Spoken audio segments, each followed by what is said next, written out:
2007 was a defining year for video games. And I gotta say, it delivered with a lot of great franchises, or at least titles, that are still big today. And of course you had the classics like Metroid, Mario, and even Halo 3. But it also brought a lot of other cool games into pop culture. Heck, even had Naughty Dog's new game Uncharted, and even Assassin's Creed. And a lot of them were great. Some were okay, some were not. But yeah, I remember when 2007 was the height of pop culture for video games and of course films and other shows and all that. But there's one specific game series that soon became the new Star Wars. And that game would be Mass Effect. Yeah, it's that old. Released in 2007, it would mark a beginning of a great series to come into the gaming industry. While you may have had Halo, Mass Effect would be a new rival to Halo. I guess in a sense. I wasn't really into the Mass Effect. I remember playing it at the time when my uncle had the 360 and had it on the 360, and I played a little bit of it, then stopped. It was kind of a bit young to be playing mature games. But as of recently, I've beaten pretty much the first one that I played back in 2008 for a little bit. And I gotta say it's something, but we'll get to that. So today, I'm going to be reviewing the Mass Effect, the first one, on the PS3. Now, as you know, I did an episode about why I got the older version, which I would say that episode did not age well, so I do regret that, but hey, that's life. People can admit their mistakes, so let's get to it. Something's moving over behind those crates. Wait, don't shoot! I'm one of you! I'm human! Now, overall, the plot is pretty much a hero going on an adventure to stop bad guys from a specific doomsday sort of deal. So the story follows Shepard, and depending on the gender you pick, either male or female, you follow their plot as they travel to a planet called Eden Prime after a distress call had been sent out to the Alliance ship. And after that, things get very chaotic, and then a bigger plot unfolds of a Spectre that's gone rogue, who killed another Spectre, and it's up to you to pretty much stop him because he's got a big plan going on. His plan is to awaken a specific race of beings that could destroy the galaxy, or at least civilization. After this incident, though, Shepard will soon be given the title of Spectre to hunt him down and put a stop to his plans. Your character can make different choices in the game that will follow up later in future sequels, which will either give you a good or a bad outcome depending on your actions, and it does affect the people's view of you. So pretty much you're making your own story, which is pretty cool. I mean, to be honest, it's pretty revolutionary for the time back in 2007. You will recruit fellow aliens, and you also have your human comrades that will follow you on your adventure to stop Saren, the rogue Spectre.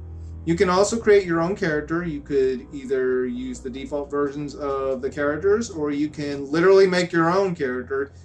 And I created my original character from my vampire story, Elise. Yeah, there she is. The soundtrack in the game is not really anything to write home about. I mean, it's there. It's pretty nostalgic now listening to it, knowing that this came out like in 2007. But overall, it's okay.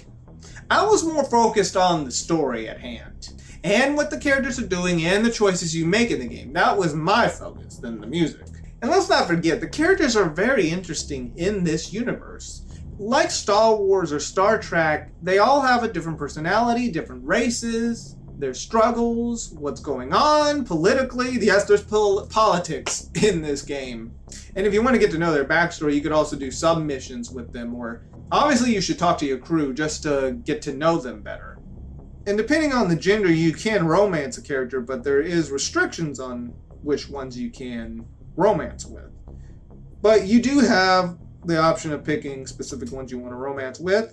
I haven't done all of them, but I only romanced one, or pretty much in this gameplay on the PS3, I did not romance anybody, since I'm sort of basing this character off my original character. I'm just going to say. The gameplay is fine and all, and it's pretty typical third-person shooter. However, they do add RPG elements in the game for you to level up your characters, the attacks, upgrading your weapons. And you can also do the same with your characters too, to boost their strength, make it stronger for them to fighting specific enemies in the game, as it does get tough.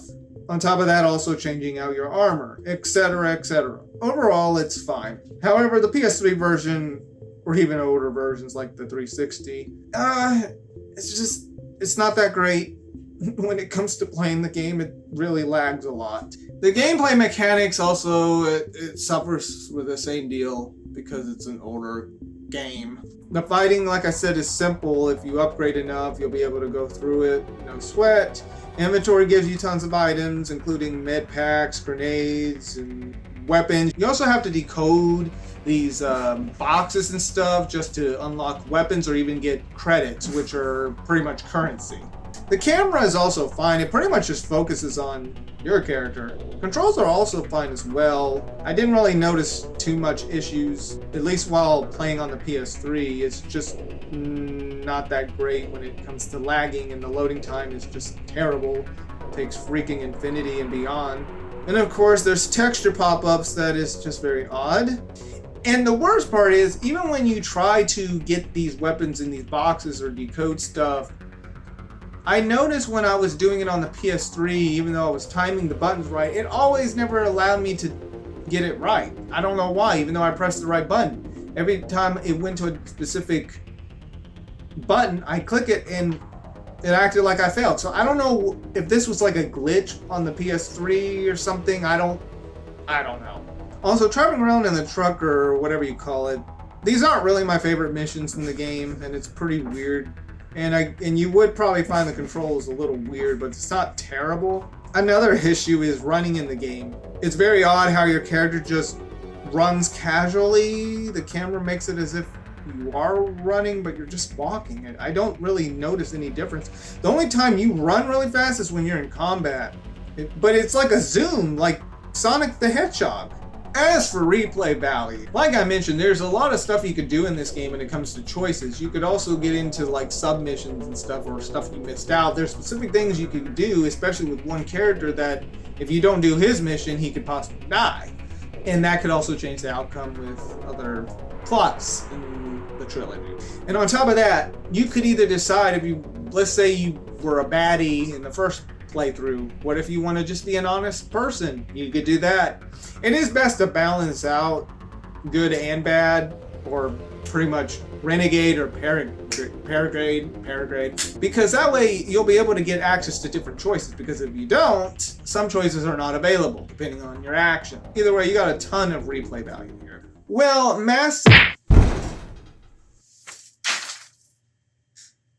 what? The Legendary Edition? Boy, that discussion episode's really backfiring now. Really did not age well. Really didn't age well. So, the remastered. It takes the original and upgrades it to fit with the rest of the trilogy, which was great. Just great. This time, in this version, I went with this character of mine. Another character that I made from another story that I'm working on. Margarita. Now for the gameplay, I've got to say the remastered version improves so much from the original version. If you could compare the two, there's like a big difference. Quality is better too. I mean, there is still glitches in this game. I did encounter a few, but overall it fixed a lot of issues from the original. Though, let's be real, I am playing the remastered one on the Xbox Series X while I'm playing the older version on PS3. But I'm pretty sure the 360 also had low quality like this as well, because that was that time. Now, the gameplay mechanics for the remastered. They improved so much with the mechanics, you could even skip the elevator scene. The elevator scene took forever in the original, but you could just skip it entirely if you don't want to hear the conversations.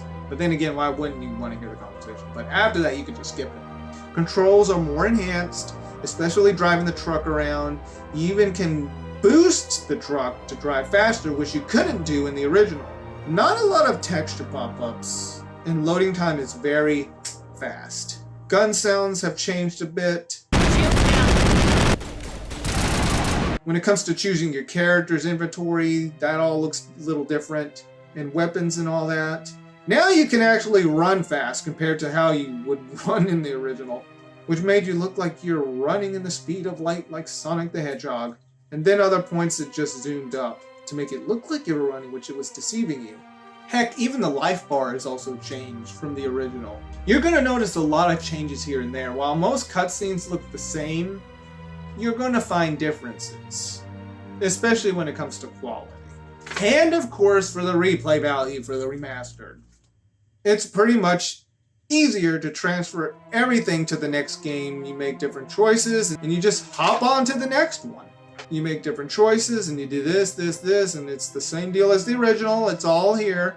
It's just that, well, more detail to the gameplay. It's just way better. It's actually more fun to play in the remastered version than it is in the original. Now, I do want to bring up that episode that I made about getting the original version prior to getting the remaster. So when I made that episode, the whole reason I got it was because I just didn't like the whole woke nonsense going on with it, at least from what I was hearing. How they were sort of censoring some things. And I thought, well, you know, why? Why do I want to buy or support something like that? So I didn't get it. I went with the original, but I did mention I probably would get it. And what doesn't make sense is that it is an M-rated game, so why bother doing that? Well, okay, I can admit I was wrong.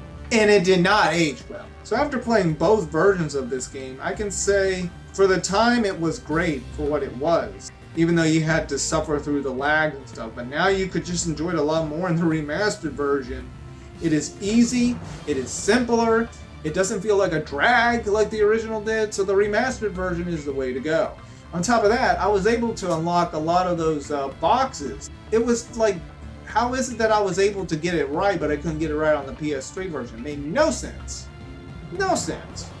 Yet on the Series X, every time those buttons came up, I was able to do it. So fortunately, I was more powered up in this one than in the original. My employers rely on the goodwill of the executive board to work here. If these executives don't blame Annihilus for provoking this, they're fools. You should eat them. So the first Mass Effect. For the time, the fact that you had to suffer with lagging and all that, I mean, the story was what kept people playing the game. And for that time, it was a really good game. It's just it did have technical issues, but now you can actually just enjoy it in the Legendary Edition. And yes, I'm still going to keep bashing myself for the fact of that episode I made, because now when I think about it, boy, it's a lot better to play it on this one because it's easier to just go through it. Heck, I had more fun playing it on this version than the original. I would suggest, yeah, the first one's better off being played in the Legendary Edition, for sure. And that is why I'm going to say the first Mass Effect is great. While it is older, it still holds a lot of good stuff about it that makes it great. With the characters, the choices you make, a lot of the stuff you can do, be rogue or not, it's all there. However, I don't really rate versions, but I will tell you this, as a whole it's great. But if I were to rate the specific versions of Mass Effect, well, the PS3 version, technical issues, I would say. While the Legendary Edition for the Series X, smooth sailing.